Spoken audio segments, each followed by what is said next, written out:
السلام علیکم عزیز طلباء و طالبات، امید ہے آپ سب خیریت سے ہوں گے۔ عزیز طالبات، آج ہم اپنے جس سبق کا آغاز کریں گے اس کا نام ہے اردو ادب میں عید الفطر، اور اس کے مصنف ہیں ڈاکٹر وحید قریشی، جن کا سنِ ولادت ہے 1925 اور سنِ وفات ہے 2009۔ آئیے تعارف کا آغاز کرتے ہیں۔ ڈاکٹر وحید قریشی میاں والی میں پیدا ہوئے۔ اصل نام عبدالوحید تھا۔ والد محمد لطیف قریشی محکمہ پولیس میں ملازم تھے۔ ان کا تبادلہ ٹرانسفر ہوتا رہتا تھا، اس لیے ڈاکٹر صاحب کی اسکول کی تعلیم مختلف شہروں میں ہوئی۔ 1944 میں گورنمنٹ کالج لاہور سے BA آنرس اور 1946 میں اورینٹل کالج لاہور سے MA فارسی کیا۔ بعد ازاں اس کے بعد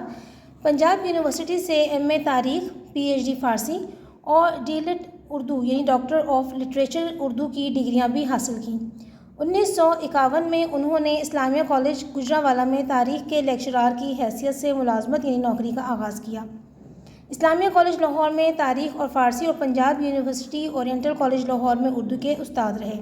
پنجاب یونیورسٹی میں مختلف مناصب، مختلف عہدوں، مثلاً صدر شعبہ Urdu, principal oriental college Lahore, dean کلیہ علوم شرقیہ اور اسلامیہ علوم شرقیہ کہ جو مشرقی علوم ہیں، جو مذہبی علوم ہیں، ان کے بارے میں بات ہو رہی ہے، پر بھی فائز رہے۔ 1983 سے 1987 تک مقتدرہ قومی زبان اسلام آباد کے صدر نشین سربراہ رہے۔ مختلف اوقات میں بطور اعزازی معتمد قابل اعتماد منتظم بزم اقبال لاہور، ناظم اقبال اکادمی پاکستان اور محتمم منتظم انتظام سنبھالنے والے مغربی پاکستان اردو اکیڈمی لاہور خدمات انجام دیں۔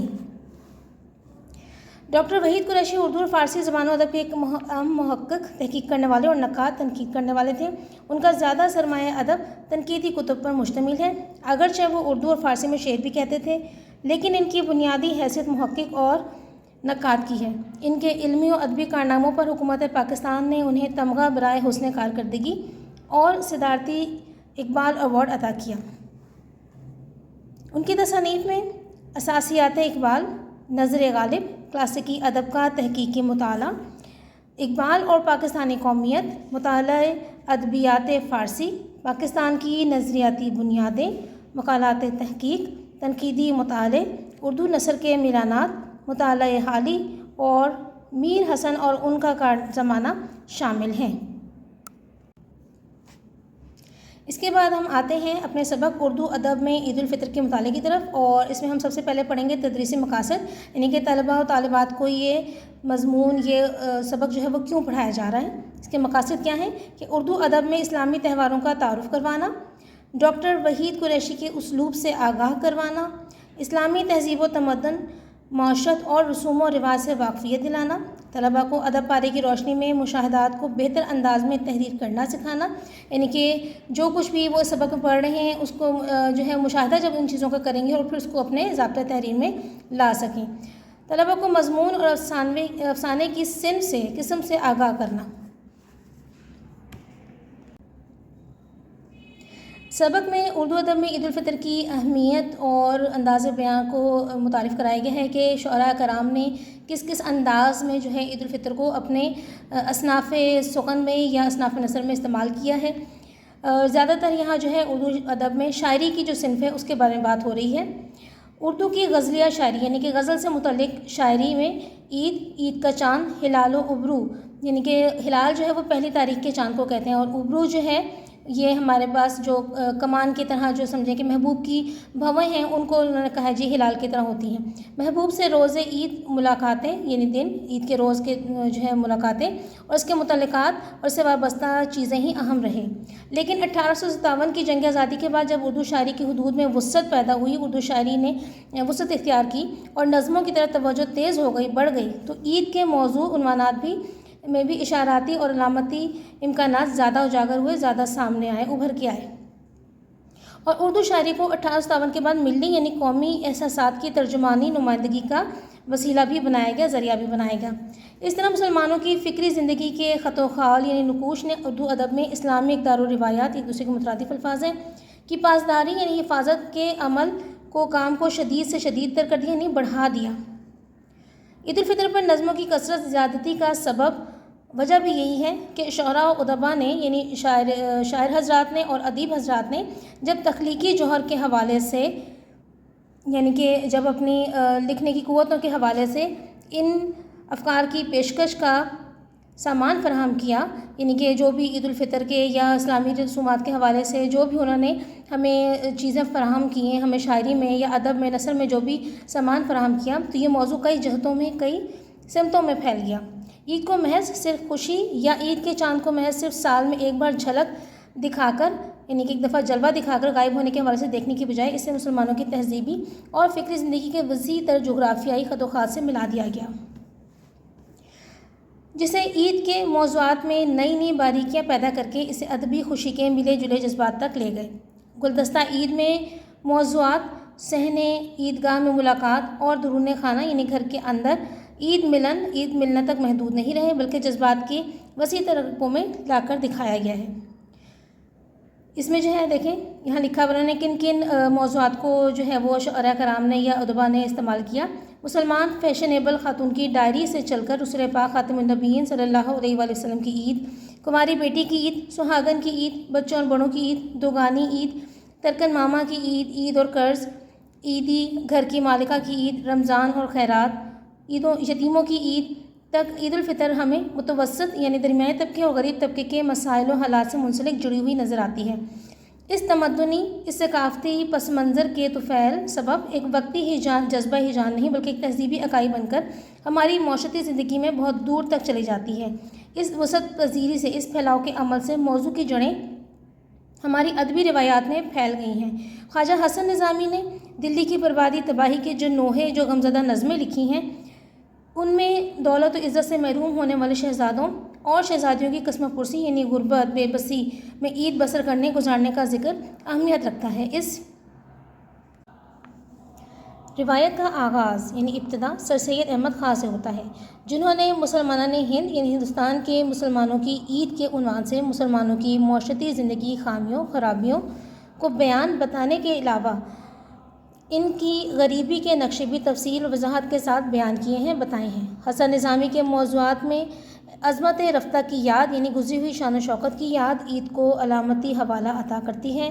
یتیم شہزادے کی عید، عید گاہ ماں غریباں کوئے تو یعنی کہ ہم غریبوں کی عیدگاہ تو آپ کا کوچہ ہے، دینی جذبے کی شدت اور مذہبی امور مذہبی کاموں سے گہری وابستگی یعنی تعلق کو ظاہر کرتے ہیں۔ ان نثر پاروں ان عبارتوں کے اثرات ہماری شعری روایات پر بھی پڑے ہیں۔ حالانکہ نظم تہنیت عید الفطر یعنی مبارکباد، تہنیت کا مطلب ہوتا ہے مبارکباد میں خوشی کے جذبے کی عکاسی کے علاوہ عید کو مذہبی اقدار سے بھی ہم آہنگ کیا گیا ہے، ملایا گیا ہے۔ ماہ سیام گیا اور روز عید آیا، ماہ سیام یعنی ماہ رمضان، عید کی خوشی کا حق ہر کوئی بجا لایا، پورا کیا ہے شکر خداوند روزہ داروں نے کہ اپنے صبر کا انعام ہم نے بھر پایا، یعنی کہ ہم کہتے ہیں کہ رمضان کے بعد عید جو ہے وہ روزہ داروں کو ان کے صبر کا انعام ملا ہے، تو اسی لیے اس کی خوشی منانا جو ہے وہ پوری طرح سے ہم پر لازم ہے۔ اقبال کے ہاں ہلال عید یعنی عید کا چاند صرف ہمیں خوش ہی نہیں کرتا بلکہ ہماری ہنسی بھی اڑاتا ہے۔ یتیموں کی عید کے بارے میں بھی اقبال اس رویے کی، اس انداز فکر کی عکاسی کرتے ہیں جس پر نثر نگار بھی خامہ فرسائی کرتے رہے ہیں، یعنی ادیب بھی جس پر کچھ نہ کچھ تحریر کرتے رہے ہیں۔ یاد طفلی یعنی بچپن کی یاد علامہ اقبال کو عید کے چاند کی تصویر کشی پر، منظر کشی پر مجبور کرتی ہے اور وہ منظر کشی والے رجحان کی طرف مائل ہو جاتے ہیں، راغب ہو جاتے ہیں۔ اے ماہ عید بے حجاب ہے تو، حسن خورشید کا جواب ہے تو کمند غزال شادی ہے، لذت افزائے شور طفلی ہے۔ ماہ عید یعنی عید کا چاند، بے حجاب بے نقاب یعنی کہ سامنے نظر آ گیا ہے۔ حسن خورشید سورج کو کہتے ہیں، یعنی کہ جتنا سورج خوبصورت ہے اتنا ہی چاند تو بھی حسین ہے۔ غزال ہرن کو کہتے ہیں، شادی خوشی کو کہتے ہیں، اور لذت افزائی یعنی مزہ بڑھانے کا، شور طفلی ہے بچپن ہے، یعنی کہ وہ یہ بتا رہے ہیں کہ بچپن میں عید منانے کا اپنی الگ ہی خوشی ہوتی ہے، اور بچے جس طرح ہرن کراچے مارتے ادھر سے ادھر پھر رہا ہوتا ہے، اسی طرح سے بچے جو ہیں وہ اپنی خوشی کو دوبالا کرتے ہوئے نظر آتے ہیں۔ مجموعی طور پر عید الفطر سے متعلق موضوعات ہماری شاعری کے بنیادی رخ کو ظاہر کرتے ہیں۔ اول کیا ہے کہ عید کے چاند کو مناظر کے حوالے سے بیان کرنے کا رجحان۔ دوم ہے ہمارے پاس عید کو داخلی مسرت اور خارجی حالات سے منسلک کرنے کا، جوڑنے کا رویہ۔ سوم ہے ہلال عید کو ملی عزائم کی علامت، ملی مقاصد کی علامت، ملت یعنی قوم کے عروج و زوال کی علامت اور تہذیبی و تمدنی معاشرتی زندگی کی اساس بنیاد کے طور پر قبول کرنے کا رجحان۔ اس سلسلے میں حفیظ جالندی کہتے ہیں، چاند جب عید کا نظر آیا، حال کیا پوچھتے ہو خوشیوں کا،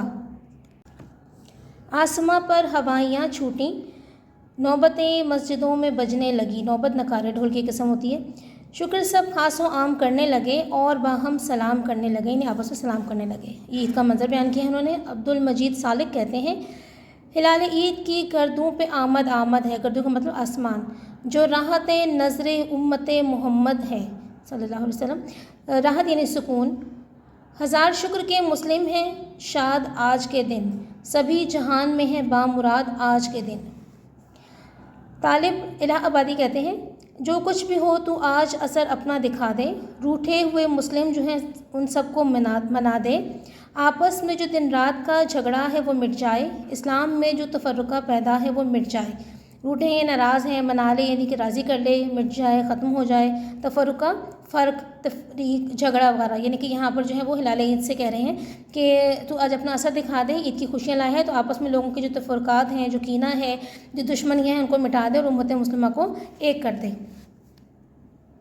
اس رجحان کو نئی تخلیقی سطح پر ایک نئی سمت کی طرف اشارہ کیا ہے، جسے نتیجہ نکالنا بے موقع بے محل نہ ہوگا کہ عید کا تصور مسلمانوں کے ہاں صرف